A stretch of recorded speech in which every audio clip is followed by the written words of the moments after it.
Hi, everyone. Have you ever felt like your English sounds a bit like a textbook? You know the words, but you don't feel like you're speaking the way people actually do in real life. Well, today we are fixing that.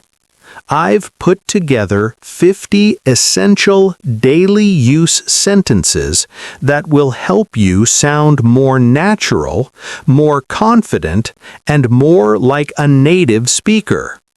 We aren't just going to learn the words, I'm going to show you exactly when and how to use them so you never feel awkward in a conversation again. Let's dive in. How's it going? This is perhaps the most common informal greeting in the English-speaking world. While "how are you" can sometimes feel a bit stiff or formal, "how's it going" is relaxed and friendly.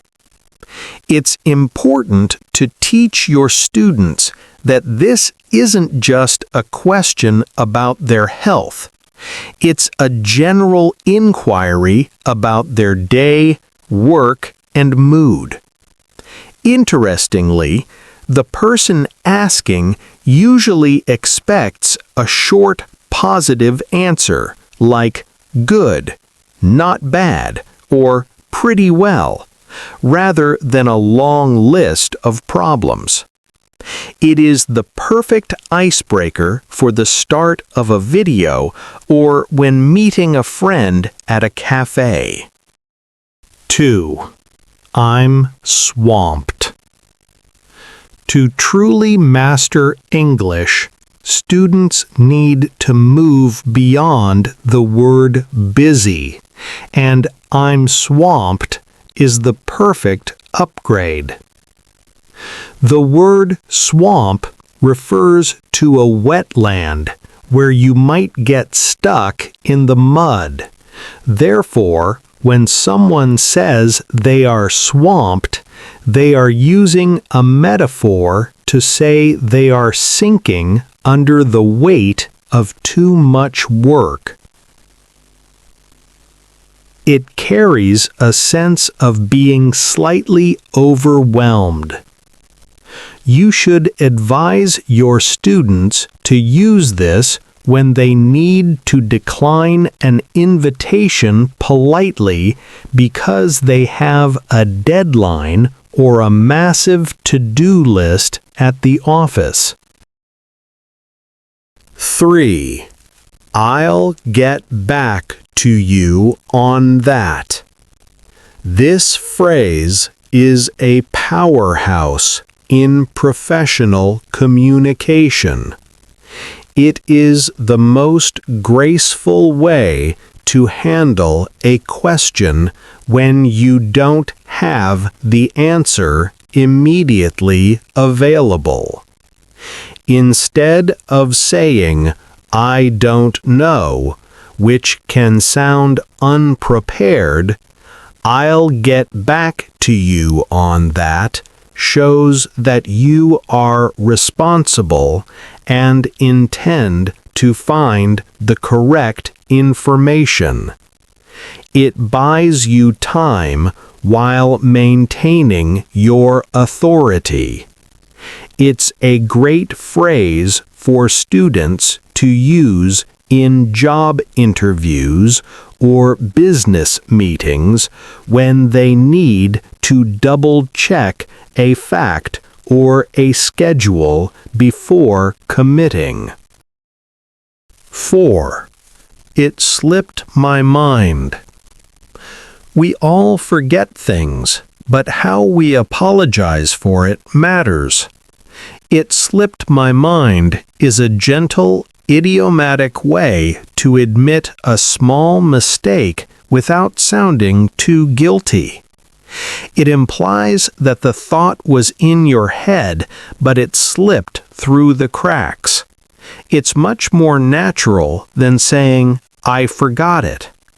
This is best used for minor social or administrative errors, like forgetting to buy bread or forgetting to send a link to a friend. It suggests that the forgetfulness was an accident, not a lack of caring. 5. Make yourself at home. This is the ultimate expression of hospitality. When a guest enters your house, they often feel a bit shy or formal. By saying, "Make yourself at home," you are giving them permission to be comfortable, to sit on the sofa, grab a glass of water, or take off their shoes. It effectively removes the guest-host barrier and treats the person like a member of the family.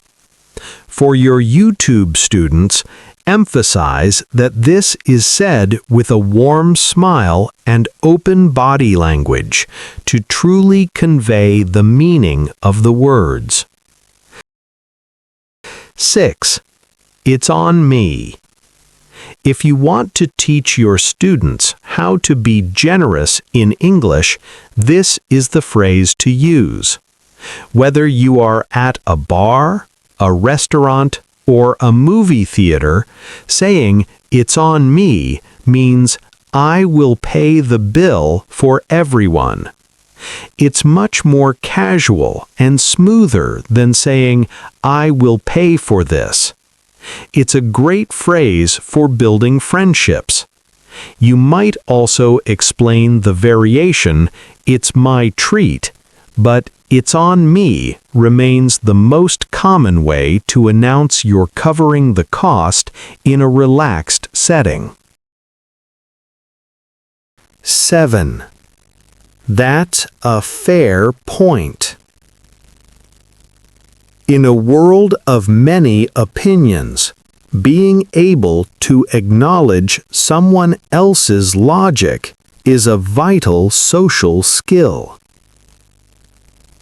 "That's a fair point" is a phrase used during a discussion or debate to show that you find the other person's argument reasonable, even if you don't entirely agree with their whole perspective. It makes the speaker sound mature and open-minded. It's a bridge phrase that prevents an argument from becoming too heated by showing respect for the other person's intelligence. 8. Suit yourself. This phrase is a bit spicy and is important for students to understand because the tone of voice changes its meaning. Literally, it means do what is best for you, but it is almost always used with a touch of sarcasm or annoyance. It's what you say when you have given someone good advice, they have ignored it, and you are giving up on trying to convince them. It's a way of saying, "Fine, do what you want, but don't blame me when it goes wrong." It's a great example of how English meaning often lives in the vibe rather than just the words. Number 9. Keep me in the loop. Communication is key in any relationship, and keep me in the loop is the standard way to ask for updates. To be in the loop means to be part of the inner circle of people who know what is happening. Use this phrase when a project or situation is ongoing and you want to ensure you aren't forgotten when new information arrives.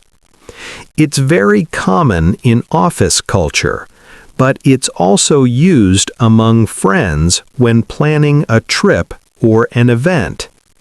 It's the perfect safety goodbye because it is never inappropriate and always leaves a positive impression.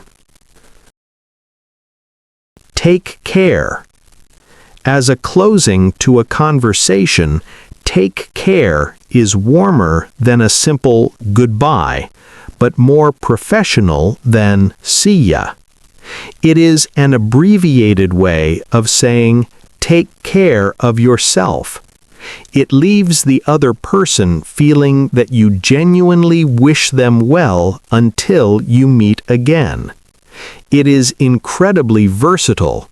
You can say it to a store clerk, a close friend, or use it to end a YouTube video.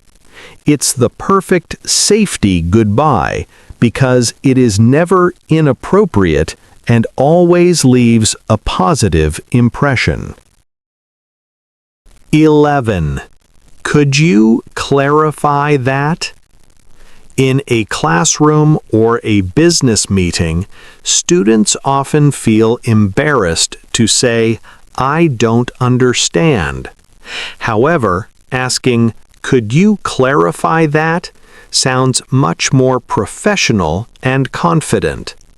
It suggests that the listener is paying close attention but wants to ensure they have the exact details right. It focuses the fault on the complexity of the information rather than the student's ability to learn. Explain to your viewers that this is a great way to slow down a fast-talking native speaker without sounding rude. Let's get down to business. This is a classic transition phrase used to move a group from casual chatting to serious work. In many cultures, meetings start with small talk about the weather or family, but at some point, someone needs to take control. Saying, "Let's get down to business," is a polite but firm signal that the playtime is over and it is time to focus on the agenda. It is a leadership phrase, and teaching it will help your students feel more authoritative when they are in charge of a project. 13. I'm on it. This is one of the most positive things an employee or friend can say. It means, "I am taking responsibility for this task right now."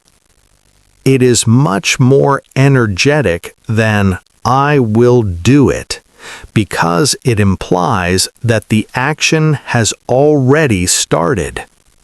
When a student says, "I'm on it," they are building a reputation as a proactive, reliable person. It's the perfect response to a request for help or a reminder about a chore. 14. That makes sense. This is an essential active listening phrase. When someone is explaining something to you, saying, "That makes sense," shows that you are following their logic and agree with their conclusion. It provides the speaker with the green light to keep talking. It's a very supportive phrase that builds rapport because it validates the speaker's thoughts.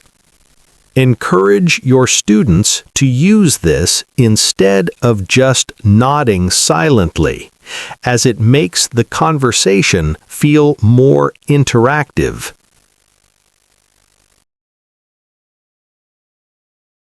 15. Let's wrap this up. Just as you need a phrase to start a meeting, you need one to end it. Let's wrap this up uses the imagery of wrapping a gift, bringing all the loose ends together to finish the package. It is used when a task or discussion is almost finished and you want to conclude it quickly. It is a great way to respect everyone's time. For your students, emphasize that this is usually said when people are starting to get tired or when the main goals of the meeting have been achieved. 16. Can we jump on a quick call? With the rise of remote work and endless emails, this phrase has become incredibly popular. Jumping on a call makes the request sound informal, fast, and not a burden. It suggests that a 5-minute conversation will solve a problem faster than 10 back-and-forth emails. It's a modern, digital English phrase. Your students should use this when they feel a text conversation is getting too complicated and they want to clarify things verbally.